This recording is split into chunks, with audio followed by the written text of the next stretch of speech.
不動産屋さんの怪談です。この怪談語りを始めてからいろいろな方から体験談を聞く機会が増えたのですが、世の中には本当に摩訶不思議な話や危険な心霊現象がたくさんあるんだなとつくづく思いました。今回は霊媒師をされている方の体験談になります。この話に登場する人たちのお名前はすべて仮名にさせていただきます。今から15年ぐらい前のことです。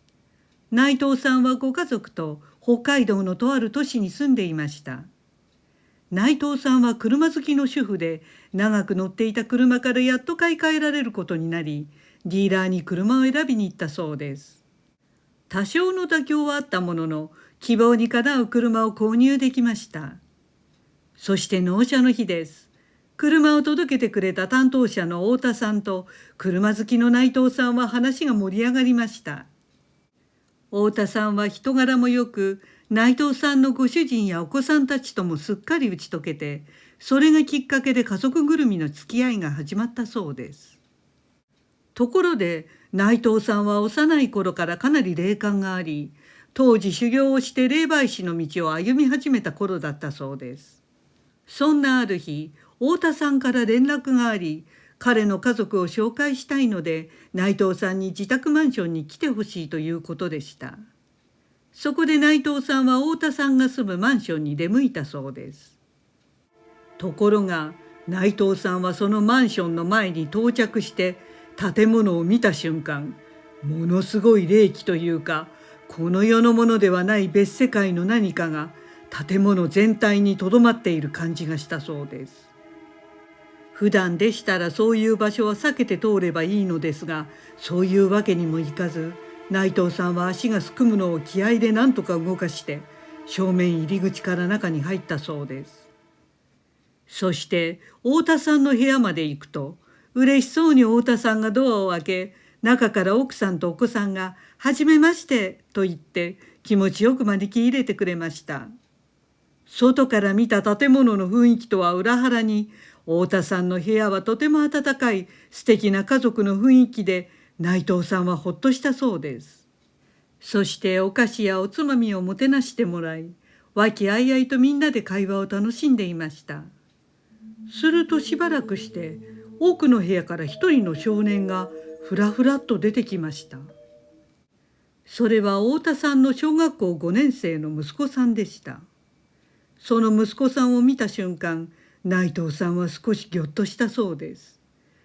というのも、こんな明るい家族には不釣り合いな、暗く今にも死にそうな顔をした少年だったからです。その息子さんが少し離れたところで、太田さんは突然真剣な顔になりました。そして内藤さんに、今日来ていただいたのは、実はあの子のことなんです、と言って理由を説明してくれました。その小学校5年の息子さん、亮太くんは不登校になって、何度も自殺未遂を図ったんだそうです。まだ小学生の子供なのに自殺未遂と聞いて内藤さんは驚きました。それも亮太くんは今までとても明るい少年だったのですが、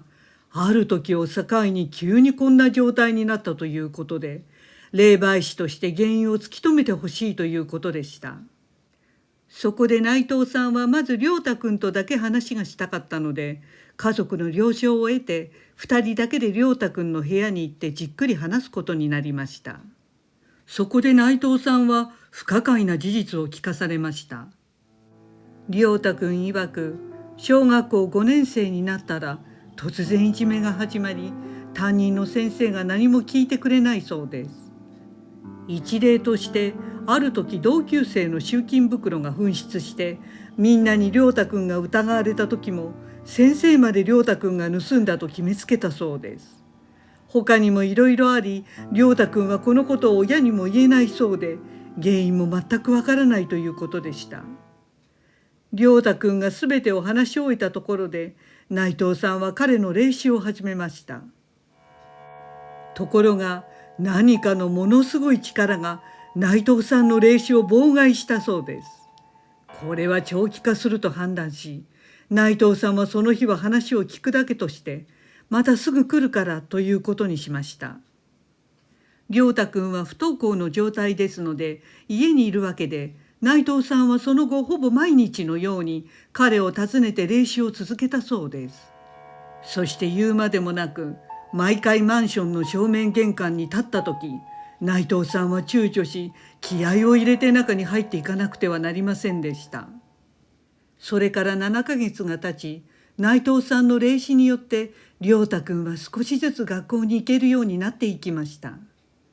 その間、内藤さんは驚くべきことを知ることになりました。良太くんのいじめの原因は、なんとその担任の男性教師で、良太くんのお母さんに思いを寄せていたのです。つまりわざと良太くんがいじめに遭うように仕向け、子供に問題が起きればお母さんが担任に相談に来ることになるので、そうすれば彼女に接近できると短絡的に考えていました。もう呆れて物が言えませんね。ただ妙なことは、良太くんの自殺未遂ですが、実は原因はいじめそのものではなかったのです。なぜか今住んでいるマンションに引っ越してから自殺願望が始まっていたそうです。ところでこの7ヶ月の間、良太くんから始まった不幸は少しずつ家族に拡大していきました。まず良太くんのお母さんはひどく体調を崩し、旦那さんの太田さんはそのカーディーラーの仕事をリストラで失い、気がついたら一家心中まで考えるようになっていました。良太くんに専念していた内藤さんは、良太くんを取り巻く得体の知れない何か邪悪なものはちょっとやそっとで対処できるものではなさそうだと感じたそうです。ついにここまで追い詰められた一家に助けを求められた内藤さんは、危険を承知で一番気がかりだったマンション建物そのものを霊視することにしました。そこでまずマンション全体を見て回ることにしたそうです。各階の廊下など共有スペースを見た後、屋上を見るためそこにつながる外階段を一つ一つ登っていきました。その時です。外階段の一番上にそれはいたのです。黒いマントを着た正体不明の何かでした。その顔はまるで映像のコマ送りのように次々と違う顔に変わるのでした。内藤さんは分かったのです。その黒マントのものはまさしく死神で、今まで命を奪った者の顔と次に狙った者の顔を映し出していました。そしてそこには太田さん一家の顔も現れ、内藤さんは血の気が引いたそうです。すべての元凶はこのマンションの建物自体が呪われていて、死神に取りつかれていたことでした。内藤さんは霊媒師として何としても太田さん家族を助けなくてはなりません。そこで長い修行によって得た術式を使って彼らの命を救うことにしました。実はこれは太田さん一家にも内藤さん自身にもとても負担となる術でした。内藤さんの言葉をそのまま引用すると、死神や霊魂の一部を狙うということで、太田さん家族一人一人のその霊魂の部分を水晶に閉じ込めることにしたということでした。それには1ヶ月をかけて家族全員の霊魂を水晶に閉じ込めたそうです。するとそれまでどんなに転居先や良太くんの転校先を探しても全く見つからず身動きできなかったのが、どちらもすんなりと見つかりました。そして実家の静養中の奥さんも戻ってきて、家族全員がまた新居で一緒に暮らせるようになったそうです。内藤さんはその水晶に封印した霊魂を浄化させてから、太田さん家族の一人一人のもとにその魂を戻したそうです。そして死神だけをその水晶の中に封じる儀式をするため、内藤さんが修行をしたお寺にその水晶を持って行きました。そしてたくさんの僧侶によって24時間ずっと休むことなくお経を唱え、ごまを炊き続けたそうです。